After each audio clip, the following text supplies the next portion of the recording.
Well, speaking of being dead, if the ratings aren't already, I bet that we might vamp around long enough that they'll come out. So, the main event of this program was Riho versus Willow for, I don't know. And they played footage of the Willow had beaten not Naomi, but Sasha, Mercedes, Monet, whichever name she's using in Japan. Oh, horrors. And Riho was the former women's champion here. And this is just ridiculous. And they had Mercedes wish Riho good luck in the back. And she looks scared to death of Mercedes. Mercedes walks off and Riho stared like she just saw goddamn Boris Karloff in full makeup. She just looks that way. What the fuck is this? Again, this was the main event of the program on national television because Tony believes that he's gotten something and Mercedes has to do a run-in because of this hot angle from when they had a match in Japan 2 years ago or whatever the fuck. And they went, I don't know how long because my DVR froze at 10 o'clock when the show should have been over, but it was on at least 10 minutes before that. Riho looks like they stretched skin over a medical school skeleton.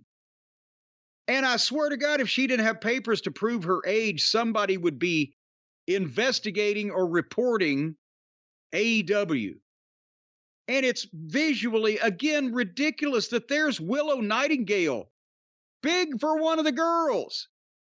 And she's literally having to suplex herself and throw herself around without at the same time squashing this minute, frail little flower that they're trying to talk about like is a competent professional athlete in any capacity besides gymnastics. Your thoughts, Brian? I thought Willow Nightingale was incredibly impressive here because there were several things that were just purely her doing it. I mean, there was one, I saw someone even put up a video of her giving herself a suplex and then lifting her own legs in preparation for Riho needing to grab the leg. That's unfortunately the reality here. They do what they can to prop Riho up. Riho at best is basic, and they want to pretend like she's some amazing wrestler. It's insulting. It's fucking insulting.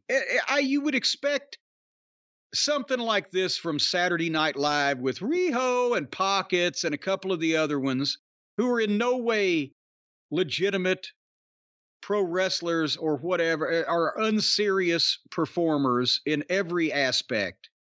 And it's insulting to the business, and it offends me. But at some point, I don't care about Pockets. He's a grown adult man, allegedly. Not mentally, but at least chronologically. I don't care what happens to him. But they're going to get this girl killed, having her do all this shit with grown adults landing on her. At some point, what the fuck? It was a joke. It wasn't funny at the start. It's been over and done and dead for a long time. Nobody clamors to see this girl. Anybody that has any kind of respect for the business is insulted by the sight of it. And so I ask you the question to sum this up. Did Mercedes Monet run in on the end of this to justify it being on in the last position and Tony thinking that people will hang out to see whatever this girl does? Yes, Mercedes Monet did in fact come back out at the end. And I bet you not till after Riho probably beat Willow flat in the middle, even though she gave up 100 pounds and a foot in height and a lot of talent. Willow Nightingale actually beat Riho in the main event. No! Yes, she did. How in the world did she do that? Bazooka or cannonball to the cranium? Well, they're trying to set up Willow for a big rematch with the person she injured, I guess. Mercedes Monet. That's why Mercedes came back out. Or Mercedes drove back out, I feel like would be more appropriate to say. To show who's the real CEO by doing her dances and poses.